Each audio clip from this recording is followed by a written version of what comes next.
சும்மா எப்ப பாரு இந்த ஜெண்டர் பாலிடிக்ஸ் தூக்கிட்டு எல்லா சீரிஸ் அண்ட் எல்லா மூவிஸ்குள்ளேயும் வரது வந்து செம கடுப்பாகுது.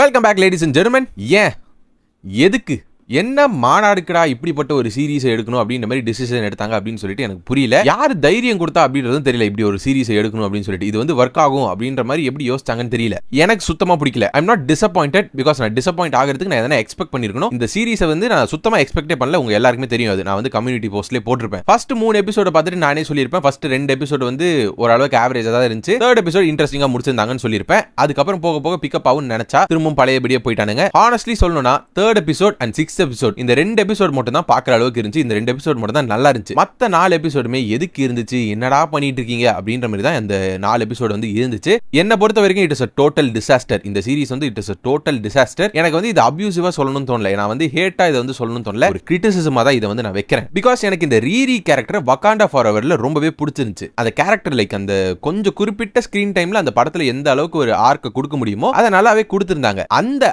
ஆர்க்கை எந்த அளவுக்கு டெஸ்ட்ராய் பண்ண முடியுமோ, எந்த அளவுக்கு சதைக்க முடியுமோ அந்த அளவுக்கு சூப்பராவே சதைச்சிட்டாங்க இந்த சீரிஸை வச்சு. இமேஜின் 6 எபிசோட வச்சு ஆல்ரெடி எஸ்டாப்ளிஷ் ஆன ஒரு கேரக்டருக்கு எந்த அளவுக்கு நல்ல ஒரு கேரக்டர் டெவலப்மெண்ட் கொடுத்திருக்க முடியும்னு யோசிச்சு பாருங்க. அதை பண்றதை விட்டு அப்படியே ரிவர்ஸ்ல போயிட்டு ஆல்ரெடி இருந்த கேரக்டர் ஆர்க்க அழிச்சிருக்கானுங்கன்னு தான் சொல்லணும். எனக்கு இப்ப சத்தியமா சொல்றேன், நான் இது வரைக்கும் எந்த ஒரு கேரக்டருமே வெறுத்ததில்லை. நான் வந்து இந்த கேரக்டர் வெறுத்துருவோம் போல இருக்கு போற போக பார்த்தா. அந்த மாதிரி தான் இருக்கு. ஷீஹல்க்கு கூட அந்த சீரிஸ்ல வந்து நம்ம பயங்கரமா கிரிட்டிசைஸ் பண்ணிருப்போமே தவிர்த்து என்னைக்குமே அந்த கேரக்டர் வந்து நான் அபியூஸ் பண்ணதோ ஹேட் பண்ணதோ கிடையாது. ஜென்ரலாவே ஹேட்டோ அபியூஸோ பண்ணது கிடையாது. பட் இந்த கேரக்டர் பயங்கரமா வெறுக்க வச்சிட்டானுங்க. என்ன இப்போ எனக்கு புரியல, இந்த ரீரி கேரக்டர் வந்து ஒரு ஹீரோவா இல்ல வில்லனா இல்லனா நார்மலான ஒரு கிரீடி ஹியூமன் பீயிங்கா அப்படின்றது எனக்கு தெரியல. இது அயன் ஹார்ட்டுக்கு எடுக்கப்பட்ட சீரிஸ் கிடையவே கிடையாது. மெஃபிஸ்டோவை இன்ட்ரோடியூஸ் பண்றதுக்காக எடுக்கப்பட்ட ஒரு சீரிஸ் தான். எனக்கு ஏன் காண்டாவுதுன்னா, மெஃபிஸ்டோவை இன்ட்ரோடியூஸ் பண்றதுக்கு எவ்வளவோ ஐடியாஸ் இருக்கு. இந்த சீரிஸ்ல நீங்க பாத்துருந்தீங்க, அந்த ஜெல்மான்ற ஒரு கேரக்டர் வந்திருக்கும். ஜெல்மா வச்சு இந்த ஸ்ட்ரேஞ்ச் அகாடமிக்கு தான் அவங்க வந்து பில்டப் போட்டிருக்காங்கன்னு நினைக்கிறேன். அதுக்கு ஸ்ட்ரைட்டாவே அந்த ஸ்ட்ரேஞ்ச் அகாடமி சீரிஸை பண்ணிருக்கலாமே.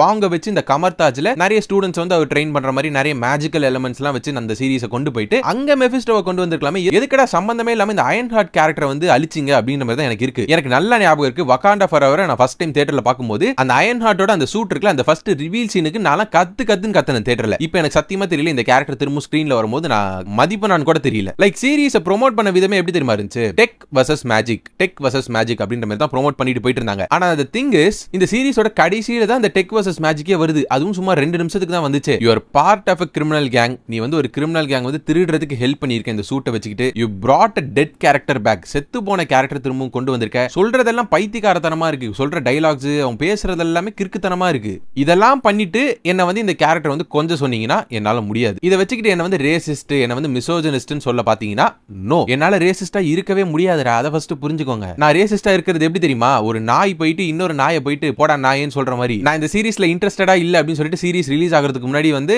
என்ன ப்ரோ ஆட்டிடியூட் காட்டுறியா அப்படின்ற மாதிரிலாம் பேசிட்டு இருந்தாங்க. டேய், எனக்கு இன்ட்ரெஸ்ட் இல்லனா இன்ட்ரெஸ்ட் இல்லன்னு தானே நான் சொல்ல முடியும். அப்ப மிசோஜனிஸ்டா ஒரு ஃபீமேல் கேரக்டர் வந்து ஒரு சீரிஸ்ல லீடா வச்சு உன்னால பார்க்க முடியாதான்னு கேட்டீங்கன்னா அதுவுமே கிடையாது. தண்டர்போல்ட்ஸை தலை மேல தூக்கி வச்சு கொண்டாடினவன்டா நானு. எலினா தானே அந்த படத்தோட மெயின் கேரக்டர். ஆகத்தா சீரிஸை அப்ரிஷியேட் பண்ணேன். இதெல்லாம் பார்த்தாதுன்னா என்னோட இன்ஸ்டாகிராம்ல பழைய ரீல் ஒன்று எடுத்து பாருங்க. It's not about the gender, it's about ரைட்டிங்னு சொல்லியிருப்பேன். ஃபீமேல் கேரக்டர்ஸ், ஃபீமேல் சூப்பர் ஹீரோஸை வந்து கலெக்டிவா இவங்க இருந்தாலே நல்லா இருக்காதுடா, எம்சியூடா அப்படின்னு சொல்றவங்களுக்கு அகைன்ஸ்டா நின்னவன் நான். ஒரு நாளுமே எம்சியூ அப்படின்னு சொன்னது இல்ல. ஃபீமேல் கேரக்டர் இருக்கிறதுனால தான் இந்த சீரிஸ் நல்லா இல்ல, ஃபீமேல் கேரக்டர் இருக்கிறதுனால தான் இந்த மூவி நல்லா இல்ல அப்படின்னு சொல்லிட்டு ஒரு நாளும் நான் சொன்னது கிடையாது. இப்படி எல்லாம் இருக்கும்போது என்னால எப்படி ரேசிஸ்டாவும் மிசோஜனிஸ்டிக்காவும் இருக்க முடியும் அப்படின்றது எனக்கு தெரியல. But at the same time ஒரு விஷயத்தை நான் சொல்லி ஆகணும். இது வந்து ஒரு 3 வருஷம் பழைய சீரிஸ் அப்படின்றது சொல்லி ஆகணும். அந்த ஒரே ஒரு காரணத்தினால மட்டும் தான் நான் வந்து மொத்தமா எம்சியூ ஆர் மொத்தமா மார்வலை வந்து கிரிட்டிசைஸ் பண்ணாம இந்த சீரிஸை மட்டும் கிரிட்டிசைஸ் பண்ணிட்டு இருக்கேன். பிகாஸ் 3 வருஷத்துக்கு முன்னாடி இருந்த மார்வல் வேற, 3 வருஷத்துக்கு முன்னாடி இருந்த ஹாலிவுட்டே வேற. மொத்த இண்டஸ்ட்ரியுமே அந்த ஓக் அஜெண்டால ஊறி போயிருந்துச்சு. அண்ட் மார்வலுமே கொஞ்சம் கோளாரா தான் போயிட்டு இருந்தாங்க. இந்த சீரிஸ் லிட்டரலா எப்படி பாத்தீங்கன்னா ஆண்ட்மேன் அண்ட் தி வாஸ்ப் குவாண்டமனியா மாதிரி தான். அந்த படம் எப்படி ஒரு ஆண்ட்மேனோட படமா இல்லாம கேங்க இன்ட்ரோடியூஸ் பண்ற ஒரு படமாவோ கேங்க செட்டப் பண்ற ஒரு படமாவோ இருந்துச்சோ அந்த மாதிரி தான் இந்த சீரிஸ் இருந்திருக்கு. மெஃபிஸ்டோவை செட்டப் பண்றதுக்காக தான் இந்த சீரிஸ் இருந்திருக்கு. சோ லிட்டரலா உங்களால சொல்ல முடியும் இது வந்து அந்த டைம்ல எடுக்கப்பட்ட சீரிஸ் தான் அப்படின்றது கிளியரா இதுல இருந்து தெரியுது. So I am not worried இந்த சீரிஸ் நல்லா இல்ல அப்படின்றதுனால ஃபியூச்சர் ஆஃப் மார்வல் வந்து மோசமா போகுது அப்படின்றதுனால ஐ அம் நாட் வரிட். இது பழைய சீரிஸ் அப்படின்றது எனக்கு தெரியுது. So this should be the final series. இந்த மாதிரி இருக்கிற ஒரு சீரிஸ் இதுவா தான் இருக்கணும். சும்மா எப்ப பாரு இந்த ஜெண்டர் பாலிடிக்ஸ் தூக்கிட்டு எல்லா சீரிஸ் அண்ட் எல்லா மூவிஸ்குள்ளேயும் வரது வந்து செம கடுப்பாகுது.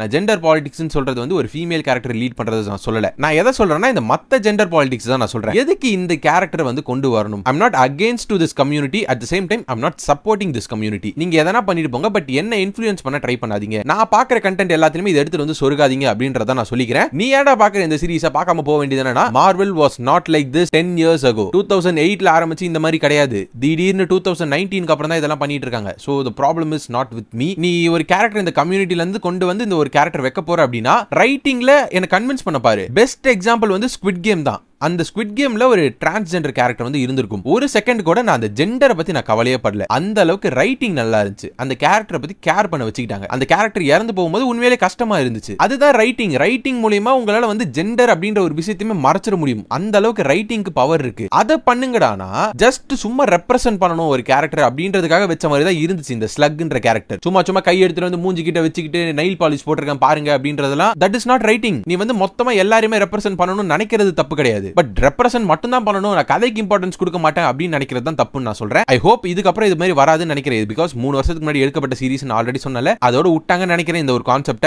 Again I am saying I am not against to this community. Writing மூலமா உன்னால ஒரு கேரக்டர் வந்து என்ன வச்சு கன்வின்ஸ் பண்ண முடியும் அப்படின்ற மாதிரி நினைச்சீங்கன்னா அதை பண்ணுங்க. நான் வந்து ஒரு மார்வெல் ஃபேன் தான், ஒரு பயங்கரமான ஒரு மார்வெல் வெரியன் அப்படின்றது உங்க எல்லாருக்குமே தெரியும். பிகாஸ் நான் போடுற கண்டென்ட்டே அது மட்டும் தான். பட் அந்த ஒரு காரணத்துக்காக எல்லா விஷயத்தையும் நான் சப்போர்ட் பண்ணிட்டு இருப்பேன். எல்லா சீரிஸ்க்கும் வந்து நான் பயங்கரமா ரேட்டிங் கொடுப்பேன். பயங்கரமா இருந்துச்சு, மூவிஸ் செமையா இருந்துச்சு அப்படின்னு நம்ம எல்லாம் சொல்லிட்டு இருக்க முடியாது. நல்லா இருந்துச்சுன்னா நல்லா இருந்துச்சுன்னு சொல்லுவேன், நல்லா இல்லனா நல்லா இல்லன்னு கிரிட்டிசைஸ் பண்ணுவேன். பட் என்னைக்குமே அபியூஸ் பண்ண மாட்டேன். கிரிட்டிசிசமா இருக்கும். இதனால தான் நான் பேச வேணாம்னு இருந்தேன். சீரிஸை பத்தி பேச வேணாம்னு சொல்லிட்டு ஆரம்பத்துல நான் சொன்னேன். சீரிஸ் ரிலீஸ் ஆகிறதுக்கு முன்னாடியே சொன்னேன். ப்ராபபிலி வேற யாருக்கும் பிடிச்சிருக்கும், but that is totally fine. எனக்கு பிடிக்கல அப்படின்றதுக்காக இன்னொருத்தருக்கு பிடிக்க கூடாதுன்றதெல்லாம் ஒன்றும் கிடையாது.